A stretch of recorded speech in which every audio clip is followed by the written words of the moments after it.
তো গাইস, আমাদের চ্যানেলে দুদিন ধরে কোনো কমেডি ভিডিও আসছে না, তার কারণ নিশ্চয়ই তোমরা বুঝতেই পারছো। নবী দিবস উপলক্ষে আমাদের গ্রামে ছোট্ট একটা জুলুসের আয়োজন করা হয়েছে। সকল বন্ধুরা একসাথে মিলে মিশে জিনিসটাকে পার করার চেষ্টা করছি, তাই ভিডিও আনতে পারছি না।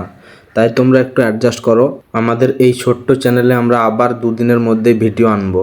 আসলে আমাদের কোনো উদ্দেশ্য ছিল না ব্লগ ভিডিও বানানোর। সাইনকে বললাম দু একটা ক্লিপ নিতে, ওই ক্লিপগুলো একটু আধটু এডিট করে পোস্ট করার চেষ্টা করছি। তাই যা ক্লিপ ফোনে ছিল সেটা দিয়েই তোমাদেরকে একটু দেখানোর চেষ্টা করছি।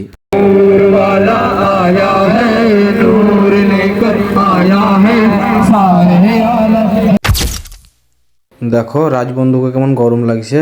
আসলে গরমটা সবাইকেই লাগছিল, শুধু রাজের না। তাই যেটুকু ক্লিপ দিলাম ওটা দেখে একটু মনোরঞ্জন করো।